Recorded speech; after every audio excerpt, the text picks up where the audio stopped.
Occasion ఏదైనా location ఎక్కడైనా తెలుగువారి వేడుక అంటే ఆలివ్ మిఠాయి ఉండాల్సిందే. Request my good friend Satyakumar ji to speak few words.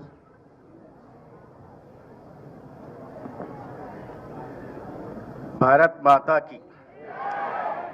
నాకు తెలుసు మీరు దేనికోసం ఎదురు చూస్తున్నారో.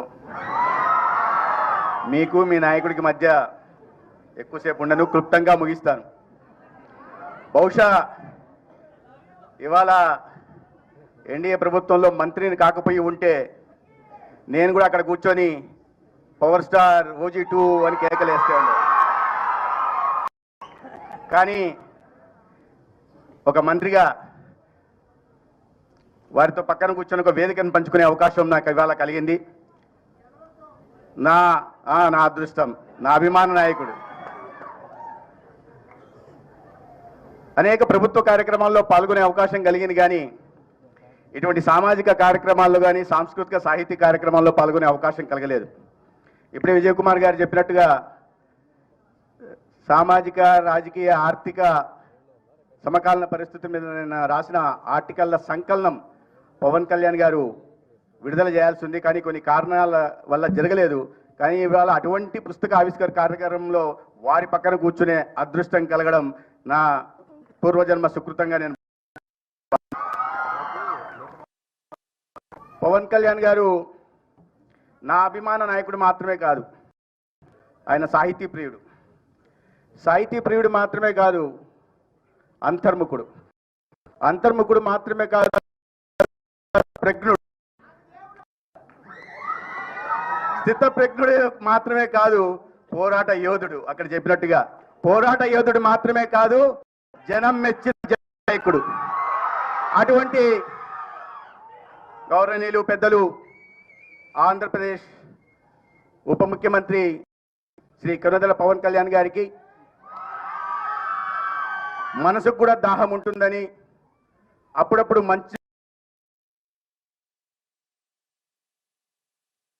కార్యక్రమాలు ఎక్కడుంటే అక్కడ తన ముద్ర ఉండేలాగా చూసే మండలి బుద్ధప్రసాద్ గారు, అదేవిధంగా నా అభిమాన జర్నలిస్టు, ఏ వాక్యం కూడా వచనంలో కూడా కవిత్వాన్ని పారేలాగా చేయగలిగిన కవికృష్ణుడు కృష్ణారావు గారు, అదేవిధంగా మంచి పుస్తకాన్ని, సాహిత్యాన్ని సమాజానికి కొన్ని దశాబ్దాలుగా అందిస్తూ తన వంతు ఈ సమాజ సంస్కరణలో భాగస్వామ్యం వహిస్తున్న విజయ్ కుమార్ గారు, ముఖ్యంగా ఇవాటి కార్యక్రమ కేంద్ర బిందువు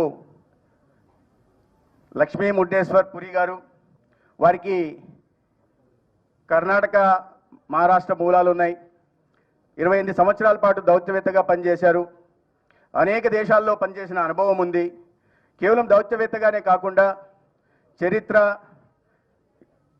పబ్లిక్ పాలసీ అండ్ అడ్మినిస్ట్రేషన్, తర్వాత ఇంటర్నేషనల్ రిలేషన్స్, ఇటువంటి అనేక వాటి మీద డిగ్రీలు కూడా సాధించిన ఘనత కూడా వారికి ఉంది.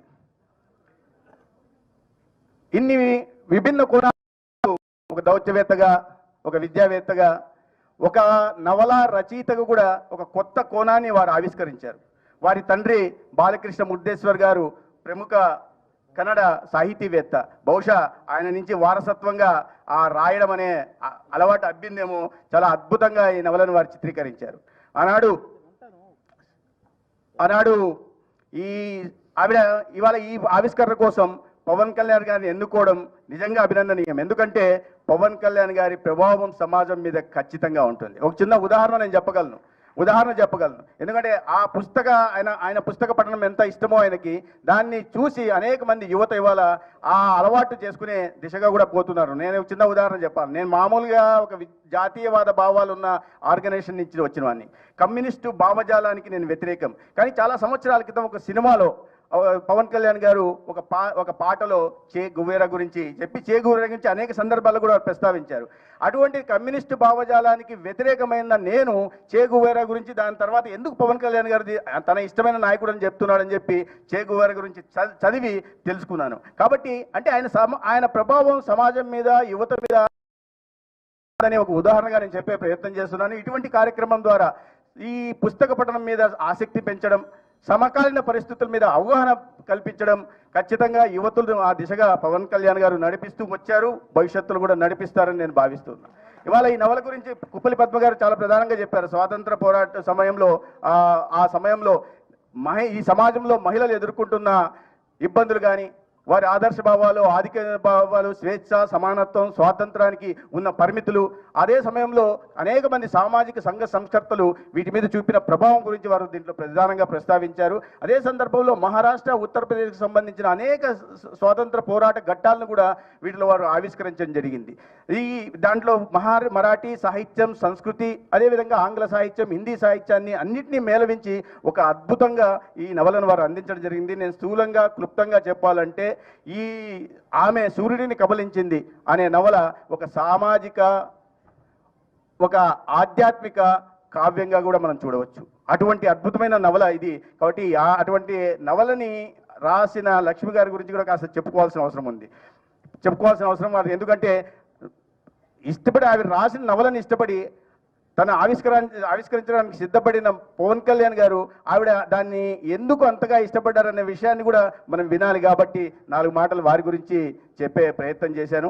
మిత్రులారా, ఇవాళ మహిళా సాధికారత గురించి మనం ఇవాళ మాట్లాడుకుంటున్నాం. కానీ మన ఉత్కృష్టమైన మన సంస్కృతి సంప్రదాయాల్లోనే మహిళలకు మనం ఎప్పుడు కూడా పెద్దపీట వేస్తూ వచ్చాం, ప్రధాన భూమికను అందిస్తూ వచ్చాం. మన పురాణ కాలం నుంచి, ప్రాచీన కాలం నుంచి చూస్తే ఏనాడు కూడా మన సమాజంలో మహిళలకు మనం గౌరవం ఇస్తూ వచ్చేవాళ్ళం. ఇవాళ మనం మంత్రిత్వ శాఖల గురించి, వీటి గురించి మాట్లాడుతున్నాం. కానీ మీరు చూస్తే పురాణ కాలంలో చాలా ప్రధానమైన శాఖ ఎవరి దగ్గర ఉండిందయ్యా ఫైనాన్స్ మినిస్ట్రీ అంటే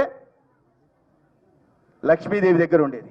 ఎడ్యుకేషన్ మినిస్ట్రీ ఎవరి దగ్గర ఉండిందయ్యా అంటే, ఇంకా డిఫెన్స్ మినిస్ట్రీ, అతి ప్రధానమైన శక్తివంతమైన డిఫెన్స్ మినిస్ట్రీ ఎవరి దగ్గర ఉండిందయ్యా అంటే దుర్గామాత దగ్గర ఉంది. అంటే మన సంస్కృతిలోనే అది నిబిడీకృతమైంది అనమాట. పాశ్చాత్య దేశాలు కానీ ఎక్కడ కూడా ఇటువంటి సంస్కృతి లేదు. మనము అక్క చల్లిని మనం విదేశాల్లో చూస్తే mister and missus Pawan Kalyan గారు అంటారు, మన దగ్గర శ్రీమతి అండ్ శ్రీ పవన్ కళ్యాణ్ గారు అంటారు. అది మన సంస్కృతిలో ఉన్న గొప్పతనం. మనం ముందు పురుషుడి పేరు కాకుండా మహిళ పేరు వేరుస్తాం. కృష్ణుడు చాలా గొప్పవాడు మనందరూ. అదేవిధంగా మన అందరికీ ఆరాధ్య దైవం శ్రీరాముడు. కానీ చెప్పాల్సి వస్తే రాముడు సీతానో లేదా కృష్ణ రాధా అని ఏనాడు అనం. మనం అనేది ఏంటంటే సీతారాముడు అంటాం, రాధా అంటే మహిళకు మనం ఇస్తున్న గౌరవం అటువంటిది. అది మన సంస్కృతిలో ఉంది. కాబట్టి యువత వీటి పట్ల అవగాహన కలిగించాల్సి ఉంది. మనం గత 10 సంవత్సరాలుగా నరేంద్ర మోడీ గారు ప్రధానమంత్రి అయిన తర్వాత మహిళలకు పెద్దపీట వేస్తూ అనేక రకాలైన కార్యక్రమాలు తీసుకొచ్చారు. బేటీ బచావో బేటీ పడావో కానీ, కన్యా సమీక్ష యోజన కానీ, లేదా మాతృవందన కానీ, లేదా జననీ సురక్ష కానీ, లేదా ముద్ర కానీ, లేదా మహిళల కోసం ప్రత్యేకంగా standup India, startup India, make in India, digital India, skill India, ఇలాంటి అనేక కార్యక్రమాలు తీసుకొచ్చిన అన్నిట్లో ప్రధానమైనది ఒకటి ఉందయ్యా అంటే మనం ప్రధానంగా ప్రస్తావించుకోవాల్సింది, మన గ్రామీణ ప్రాంతాల్లో మన అక్క చెల్లి బహిర్భూమి వస్తే తర్వాత సూర్యోదయం ముందు వెళ్లాల్సిన దౌర్భాగ్యకర పరిస్థితులు ఉంటే అక్క చెల్లెల ఆత్మగౌరవం నిలబెట్టడం కోసం 12 కోట్ల వ్యక్తిగత మరుగుదొడ్లను నిర్మించి ఇవాళ నా కుటుంబంలో ఏ అక్క చెల్లి బహిర్భూమికి వెళ్ళాలంటే ఇబ్బంది పడకూడదని ఒక సమాజానికి సాటి చెప్పిన గొప్పతనం మన దేశ ప్రధాని నరేంద్ర మోడీ గారికి ఉంది. అదేవిధంగా నేను ఎక్కువసేపు మాట్లాడనని చెప్పి మళ్ళీ మాట్లాడుతున్నాడు అని మీరు అనుకుంటున్నారు. ముగించేస్తున్నాను. అదేవిధంగా మన ప్రభుత్వంలో కూడా గత 15 నెలలుగా ఎటువంటి సంక్షేమ పథకాలు, ఎటువంటి అభివృద్ధి జరుగుతున్న విషయం మీరందరూ గమనిస్తున్నారు. దీంట్లో ప్రధానంగా ఇవాళ మనం మహిళా సాధికారత గురించి, మహిళా ఆర్థిక స్వాతంత్రం గురించి మాట్లాడుతున్నాం. ప్రధానంగా మనం ప్రస్తావించుకోవాల్సింది ఏందయ్యా అంటే గౌరవ ముఖ్యమంత్రి చంద్రబాబు నాయుడు గారి నాయకత్వంలో, అదేవిధంగా ఉప ముఖ్యమంత్రి పవన్ కళ్యాణ్ గారి నాయకత్వంలో ఇటీవల వచ్చిన స్త్రీ శక్తి గురించి మనం ప్రధానంగా అనేక మంది ఇవాళ నాకు పేషెంట్లు చెప్తుంటారు, గతంలో రెఫర్ చేస్తే జీజీహెచ్కి వెళ్ళాలంటే కష్టము, ఇప్పుడు ఫ్రీగా ఉంది కాబట్టి వెళ్ళొస్తున్నామని. డాక్టర్లు టైంకి వెళ్తున్నారు, లేదా టీచర్లు టైంకి వెళ్తున్నారు, బస్సు అందుబాటులో ఉంది కాబట్టి వెళ్తున్నాము. ఈ రకంగా అనేక రకాల మంచి పనులు జరుగుతున్నాయి. నేను ఇంకోటి కొన్ని చోట్ల చూసా, అమ్మగారిని ఎప్పుడు చూడాలని కోరుకుంటుంది కానీ బస్సు ఛార్జీలు లేక అప్పుడప్పుడు వెళ్ళేవారు. ఇవాళ స్త్రీశక్తి కారణంగా కావాలంటే ప్రతిరోజు వెళ్ళి అమ్మని చూసి వచ్చే పరిస్థితి ఉంది. అదేవిధంగా అత్తగారిని ఎప్పుడన్నా చూసేవాళ్ళు, సరే ఉచిత బస్సు ఉంది కాబట్టి ఇప్పుడు అప్పుడప్పుడు వెళ్ళి అత్తగారిని కూడా చూసి వస్తే అత్తగారి సేవలు కూడా తరించి వచ్చేస్తున్నారు. గతంలో ఆడపడుచుతో కానీ తోడికోడలతో కానీ చాలా మంది వీరనారీమణులు ఉన్నారు ఇక్కడ. ఆడపడుచుతో తోడికోడలతో గొడవపడాలంటే ఫోన్లో పడాల్సిన పరిస్థితి వచ్చేది. ఇప్పుడు బస్సు ఎక్కి వెళ్ళి గొడవపడి మళ్ళీ ఇంటికి వచ్చే అవకాశం ఉంది. ఇవాళ మీకు ఇంకా సౌలభ్యం ఏందయ్యా వచ్చిందంటే మార్నింగ్ మెరుపు కలరు మనం విజయవాడలో చూసుకోవచ్చు, మధ్యాహ్నం మేఘ సందేశం వెళ్ళి జగ్గయ్యపేటలో చూసుకోవచ్చు, సాయంత్రం మళ్ళా కావాలంటే గుంటూరులో అక్క వాళ్ళ ఇంటికి వెళ్ళి కార్తీక దీపం సీరియల్ కూడా చూసుకొని రావచ్చు. అటువంటి సౌకర్యం ఇవాళ మహిళ, నేను నవ్వులాటకి చెప్పట్లేదు, నవ్వించడానికి చెప్పట్లేదు, ఇటువంటి ఆర్థిక స్వాతంత్రం మహిళలకు ఇవ్వాలనే ఒక అద్భుతమైన ఆలోచన ఇవాళ ఈ రాష్ట్రంలో నాయకత్వానికి ఉంది. అది ముఖ్యమంత్రి చంద్రబాబు నాయుడు గారికి, పవన్ కళ్యాణ్ గారికి ఉంది అనే విషయాన్ని చేస్తూ మనం ఊరికి మాటల్లో చెప్పడం కాకుండా చేతల్లో చేసి చూపించే ప్రభుత్వం నేను చెప్పే ప్రయత్నం చేస్తున్నా. ఇవాళ ఇటువంటి అద్భుతమైన కార్యక్రమానికి నన్ను కూడా ఆహ్వానించి నా అభిమాన నాయకుడు పవన్ కళ్యాణ్ గారి పక్కన చోటు కల్పించినందుకు విజయ్ కుమార్ గారికి మరొకసారి ధన్యవాదాలు తెలియజేసుకుంటూ, ఒక ఇటువంటి అద్భుతమైన నవల రాయడమే కాకుండా దాన్ని మళ్ళీ పవన్ కళ్యాణ్ గారి చేత ఆవిష్కరింపజేసుకుని చేసి దిశగా ప్రయత్నం చేస్తున్న గారిని కూడా నేను మరొకసారి అభినందిస్తూ భారత్ మాతాకి ధన్యవాదాలు.